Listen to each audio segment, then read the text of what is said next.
From Cornwall to Birmingham and Johnston and Bexhill, here's Ruben Spar on the radio.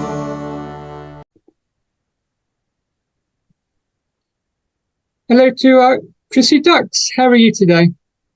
Hi, I'm really good, thank you. Thanks for having me on the show. Thank you for letting me interview you today. So can you tell me, how long have you been a singer-songwriter for?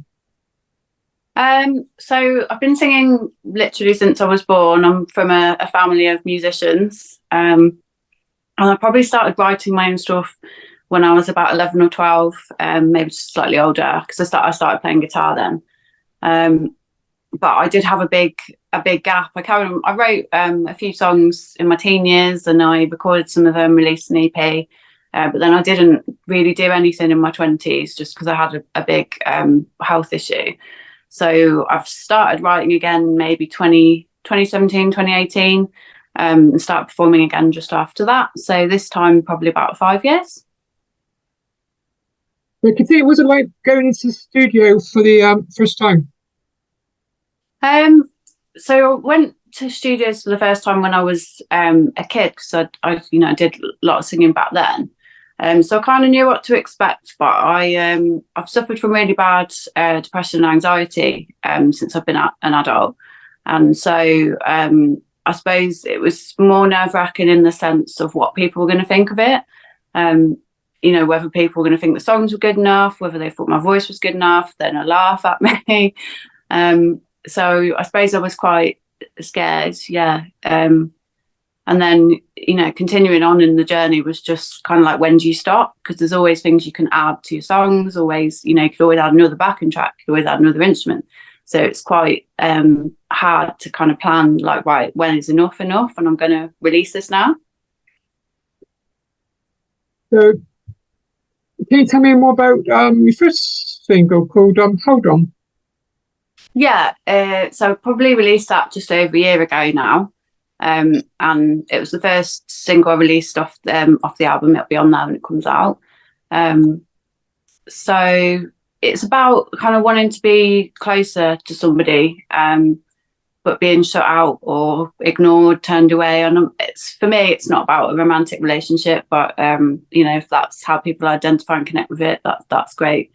The reason why we released that one first was just because it was finished and the others weren't.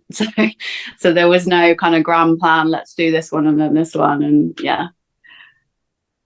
So what about Make It Through the Year? To Make It Through the Year, it's one of my happier songs. Most of my music's a little bit depressing, but I wrote it during the lockdown period. So I was living down in London at the time with my ex and his best mate, or our friend, and we're all musicians, so we would do sort of little songwriting challenges. We'd learn cover songs at the weekend because we couldn't go out and see anyone. So we were supposed to all write like a Christmas song, but in typical me fashion, I was late to the party, so I ended up writing this song like between Christmas and New Year. So it's kind of a New Year song, but it was just about seeing everything going on around me. Loads of my friends had horrible problems in their lives, but you just couldn't really be there for them as much because no one could go out and do anything and release their pain or anything. So yeah, it's just about telling everyone it's going to be okay, we're going to make it. And my favourite thing personally about the song is that it's got fireworks at the end. So You had 2 number ones in the Hill FM chart. So tell me more about that. A few years ago, before I'd released anything, my kind of aim was one day maybe I'll just be in the Hills FM chart, like number 30 or whatever. But yeah, I was really surprised that both the singles that I put in there went to number 1. And my single, The Liar and the Fool, was number 1 actually for 8 weeks in total. So people make jokes to me about like wet, wet, wet and things like that. But it's actually still in the top 10 after, I think, nearly 6 months, because I've been finishing the album, so I hadn't released anything for a while. But I'm hoping to continue being successful in there. I'm just really grateful for everyone that's been voting for me. So can you tell me more about the Liar and the Fool? So the Liar and the Fool, I don't often write about like romantic relationships, mainly because when I was a kid, my dad always said that he hated songs that were about young love. But the Liar and the Fool, that is one of my songs that is about a relationship and a breakup. Um, but I guess in a way, it's also about your own demons as well. It's quite a grungy song. It's got a really great guitar solo, which I didn't play. My lead guitarist played that. But yes, I'd say it's probably one of my best songs. So worth a listen if you haven't yet. So what about Good Night? Good Night is a tough song for me to play. So I've alluded to the fact that I had some health problems in my 20s, and they were triggered by the loss of someone really, really important to me. And that's one of the two songs that I wrote about her. So when I released it, there's a B-side on there as well, Never Far From Home. And they're both songs that I wrote to help me get through that a long while later. And so, they're dedicated to her. But I don't, because I find it so hard, the emotion involved in that song, I don't really play it live. So I am playing Goodnight at the album launch at Elston Library, but after that, I think it will probably be quite limited when you will hear it, because it is quite tough going for me emotionally to break that out of the box. So can you tell me more about your band? Yeah, so I've kind of mainly gone out either on my own or just with me and my lead guitarist doing some backing vocals up to this kind of point. But because most of the songs on the album are a full band, I kind of thought, well, there's only a certain point I can go up to where I've released this album, people buying it, they want to come and see me. And then I'm like, yeah, this doesn't sound anything like the album because it's just me by myself. So I've been sort of doing depth vocals for a local band, the Guitar Heroes. It's got to know the guys quite well, and luckily they volunteered to be my band and learn the other parts of the songs. So I've had Dave Wright learning the bass. He used to be in a local country band called The Way. Maxian on drums. He's at uni at Incov at the moment, but he's also in another couple of local bands. And Chris Clark, who's the lead guitarist, and he's been in bands like The Way and Dead Film Star. So I'm really lucky to have those guys around to bulk up the show. So can you tell me more about your debut album released on November 3rd called Justify? Yeah, so it's a 10-song album. It's my first ever full-length album, and I'm really proud of myself that I've actually managed to finally release it, because I've been recording it for years. Let's not say how many years. It's all the songs on it are about my emotional experiences, with mental health and addiction, losing people, relationships, all that kind of stuff. And then musically, it's got some kind of grungy vibes, quite into my sort of Pearl Jam, Soundgarden, Alice in Chains. So it's got a bit of that kind of going on. But I'm also really into like blues stuff. So it's got a little bit of a bluesy vibe, maybe a little bit of country twang. And then because I did a lot of classical stuff when I was a kid and had sort of classical singing lessons growing up, a few people have said to me, "Oh, the harmonies in it, you can really tell that as well." So yeah, it's got a few songs with some quite nice harmonies as well, and a few sort of slower tracks. But hopefully anyone listening might give it a stream or buy it. You can buy it on iTunes. You can buy it in HMV Nuneaton as well. So can you tell me more about your album launch coming up on the 26th of November at Elston Community Library? So Elston Community Library is an amazing venue. I can't wait to do it there. They're a charity, and they do things for people with like dementia and help out refugees and give people a place to go. But the album launch there will be the full band. We're going to play the album literally end to end in full. We've got 2 support acts as well. We've got Brass Hip Flask, who are sort of a blues duo, and I think they're quite a similar vibe to me, so I thought that worked quite well. And then I've also got Ruth Kelly opening the show. She's another amazing local artist, lovely person as well. And for people who are thinking, oh, there's a show in the library. So just to clarify, yes, there is a bar. It's just like going to any other gig. It just happens to be a library building. But I would love as many people as possible to buy a ticket and come out. Yeah. So what other gigs have you got regarding your album launch?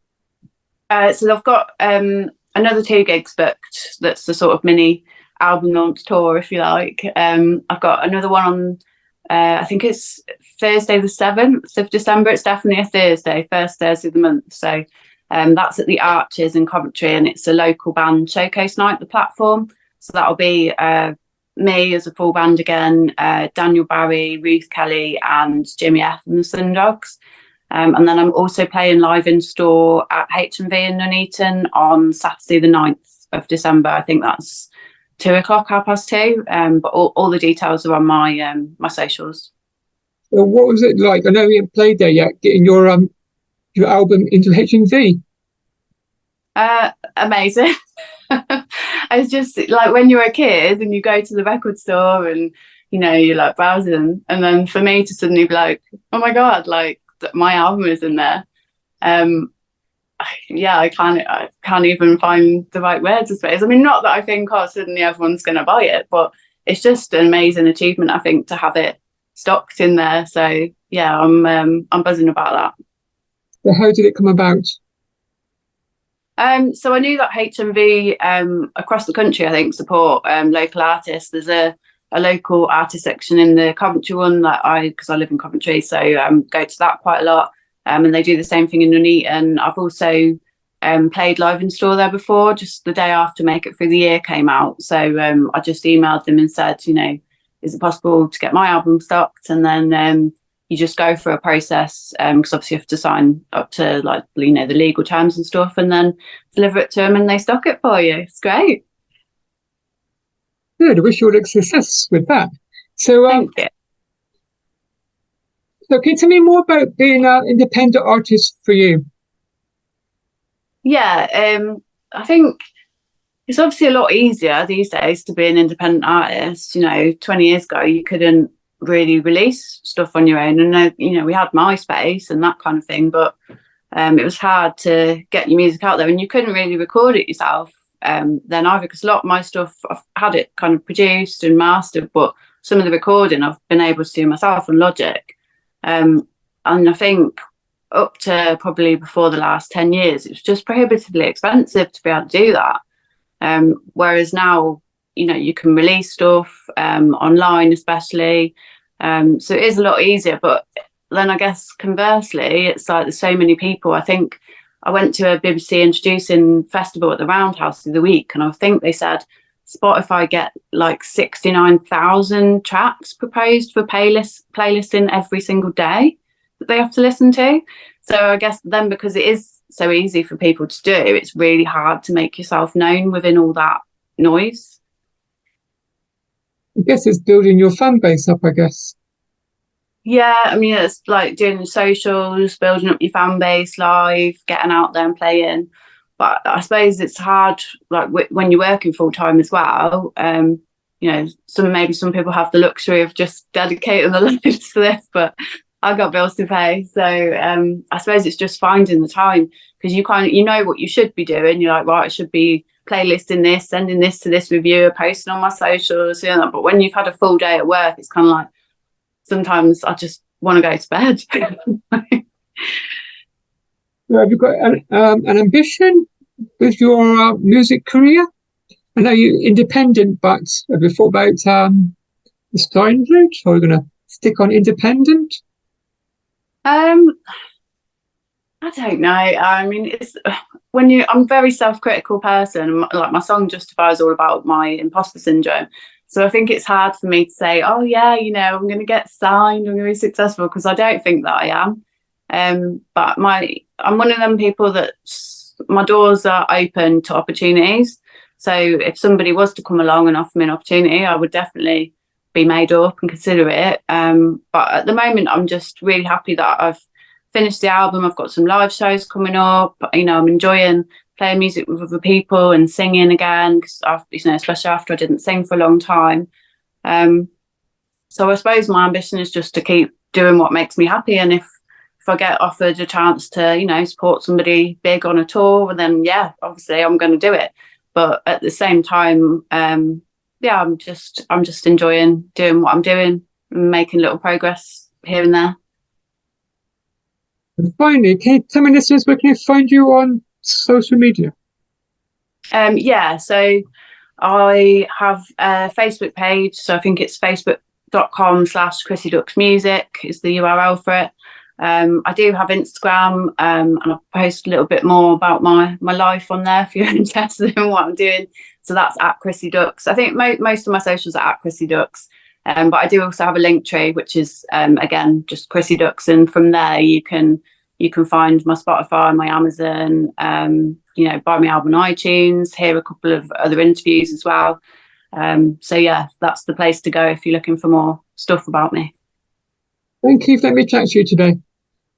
Thank you. Thanks for having me. I really appreciate everything you're doing for independent artists.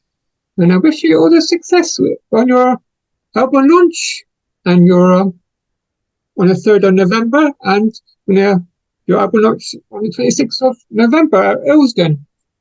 Thank you. Enjoy the rest of your evening. You too. Bye. Bye.